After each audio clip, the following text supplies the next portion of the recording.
In the news from the Crimean Peninsula of the Ukraine. Russian troops have arrived, although they are unmarked and masked. Why have they come to the Crimea? What are they afraid of? The Ukrainian government has not said anything negative about Russia, has not said that they would do anything negative to take away the naval base, the naval presence here.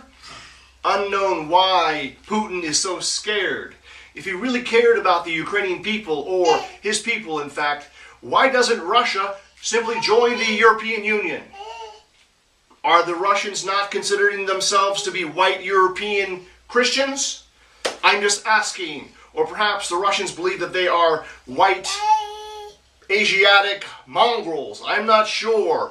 Please, Russian people, think about it. Think about who you are, who you want to be. Russia has never been a world power. Even during the Cold War, Russia was simply a third-rate country with nuclear weapons. Think about what has Russia exported that you know of in the last 20 years. I can think about MiG jet fighters, which most of them were copies of American jet fighters. The Rubik's Cube and the game Tetris. That was 1991, I believe. What else has come out of Russia besides hot air and natural gas? Please, folks, ask yourself these questions as you ponder Russia's next move. This is Holy Joe Rock and Roll reporting to you live from the Crimean Peninsula of the Ukraine.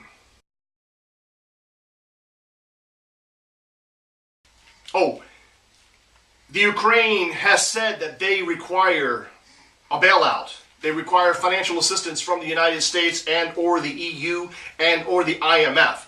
However, as the previous president left the country, it is reported that up to $70 billion, that's right, $70 billion was wired out of the country to offshore bank accounts.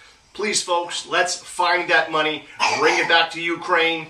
$70 billion has been ripped off from the Ukrainian treasury, and that certainly is more than enough to get Ukraine back on its feet. We all hope that there will be a political settlement to this issue. Military force should not be required.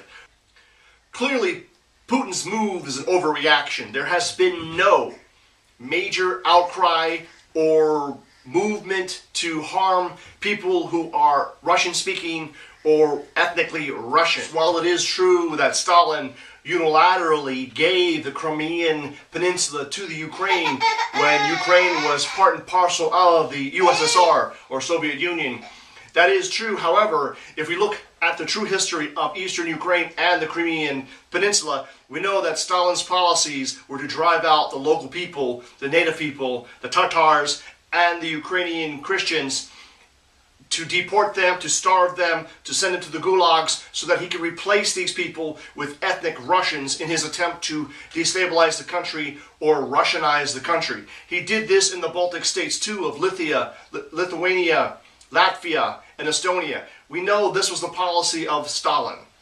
So for people who are apologizing about Russia's behavior, saying, the Crimean Peninsula, 67% Russian, it used to be part of Russia. Folks, that's really irrelevant at this point. It's been part of the Ukrainian territory, and after 1991, Ukraine gave up over 1,000 nuclear weapons, signed a pact with Russia, the United States, Great Britain, and other countries that guaranteed its borders, guaranteed the integrity of the country of Ukraine.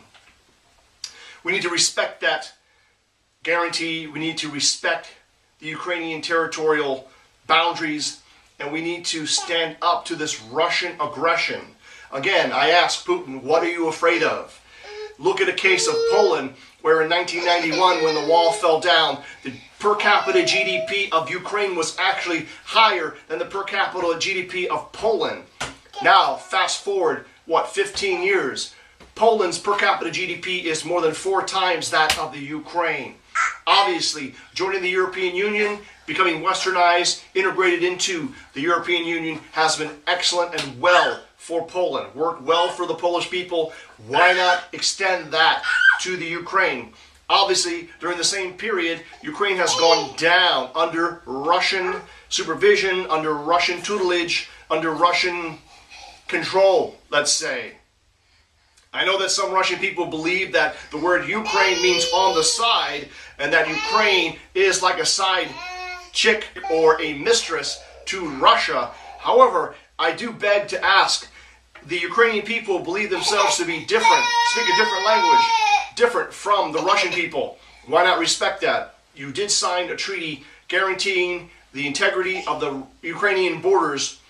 Why not allow them to go the way they want to go? And bringing it back to the point, Russia, you can't beat us. Why don't you join the West? If you do not consider yourselves to be white Christian Europeans, I guess you're lost. But if you consider yourself to be white, European, and Christian, why not join the European Union? Why do you have to be divisive all the time? You're like the bastard redheaded stepchild, always trying to do something to piss everybody off. Why do you need that attention? What are you trying to do? You can't create a second polar point in the world. You've got nothing to offer except hot air and natural gas. What else do you got? Holy Joe Rock and Roll reporting to you live from the Crimean Peninsula of the Ukraine. Until next time, stay up and fight the power.